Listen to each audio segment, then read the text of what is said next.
प्रमुख मुकेश सहनी के पिता की धारदार हथियार से हमला कर की गई हत्या, घर में मिला शव। नमस्कार, मैं हूं रचना सिंपा। बिहार में विकासशील इंसान पार्टी यानी वीआईपी के सुप्रीमो मुकेश सहनी के पिता जीतन सहनी की हत्या कर दी गई है। मुकेश सहनी के पैतृक घर में ही बदमाशों ने उनके पिता पर धारदार हथियार से हमला कर उनकी जान ले ली। मंगलवार सुबह 70 साल के सहनी का शत विकस्त शव उनके घर से मिला है।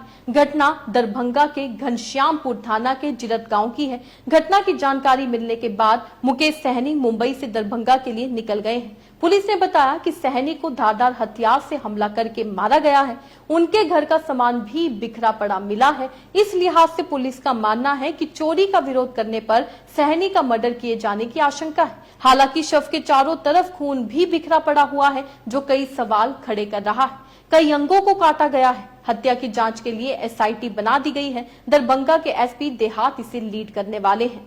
वहीं आपको बता दें कि ये बताया जा रहा है जीतन सहनी घर में अकेले रहते थे। जी हां, जीतन सहनी गांव में बने घर में अकेले रहते थे। उनके दो बेटे मुकेश और संतोष हैं। मुकेश बिहार के पूर्व पशुपालन एवं मत्स्य संसाधन मंत्री रह चुके हैं। उनकी एक बेटी भी है जिसकी शादी हो चुकी है और वह मुंबई में रहती है। आपको बता दें मुकेश सहनी महागठबंधन में भी शामिल हैं। मुकेश सहनी की पार्टी वीआईपी, आरजेडी और कांग्रेस के साथ बिहार में बने महागठबंधन में शामिल है। लोकसभा चुनाव के दौरान उन्होंने तेजस्वी यादव के साथ कई सभाएं भी की थी। अब इसी को लेकर आरजेडी भी सामने आई है। आरजेडी ने भी अपनी प्रतिक्रिया दी है। बता दें आरजेडी ने इस हत्या को लेकर राज्य के कानून व्यवस्था पर सवाल खड़े किए हैं। पार्टी प्रवक्ता मृत्युंजय तिवारी ने कहा कि ये खबर अत्यंत दुखद है। जिस तरह से बिहार में हत्याओं का दौर है, कोई सुरक्षित नहीं है। लगातार अपराध हो रहा है। बिहार में हत्या रुकने का नाम नहीं ले रही है। कोई भी अपने आप को सुरक्षित महसूस नहीं कर रहा है। जिस तरह से बिहार में हत्याओं का दौर चल रहा है,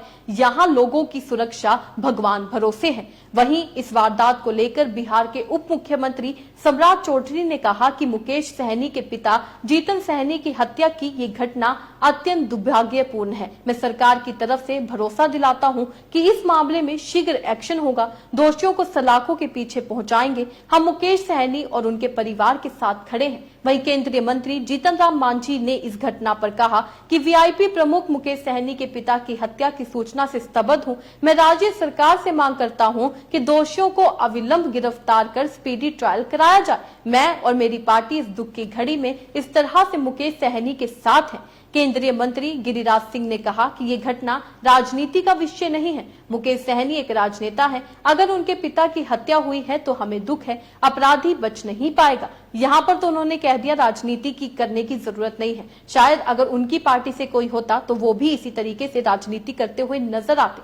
इसके अलावा भाजपा ने बड़ा दावा किया है। बता दें भाजपा ने कहा है कि 72 घंटे के बाद वो खुलासा कर देंगे कि आखिर मर्डर किसने किया है। जी हां, वारदात के बाद हत्या पर भाजपा नेता अजय आलोक ने कहा कि हत्या किसी की भी हो, यह एक जघन्य अपराध है। 72 घंटों के अंदर इसका खुलासा होगा। सभ्य समाज में आप अपराध को रोक नहीं सकते हैं। इसका एक उदाहरण अमेरिका है, जहां ट्रंप पर हमला हो गया। राज्य सरकार अंकुश लगाना जानती है और इसे गंभीरता से लेते हुए इसका खुलासा कर लिया जाएगा। तो आप देख सकते हैं भाजपा के द्वारा एक बड़ा दावा किया गया है कि 72 घंटे के अंदर वो खुलासा कर देंगे कि आखिर इनकी हत्या किसने की है। हालांकि दावे तो तब भी किए गए थे जब हाथरस हादसा हुआ था और कितने सैकड़ों लोगों की जान चली गई थी। तब ये कहा गया था कि जल्द से जल्द जो है इसमें कार्रवाई की जाएगी। लेकिन कार्रवाई के नाम पर सबसे अहम जो मुख्य उसमें शामिल थे, बाबा का नाम एफआईआर तक में नहीं लिखा गया। इस तरीके से तो कार्रवाई नहीं होने वाली है। आपको क्या लगता है? अपने राय कमेंट में लिखकर जरूर बताइएगा। इसी तरीके से देश और दुनिया से जुड़ी हर छोटी सी बड़ी अपडेट के लिए एफबीएन यानी फ्रंटलाइन ब्रेकिंग न्यूज के साथ बने रहिएगा। धन्यवाद। क्या कह रहे थे?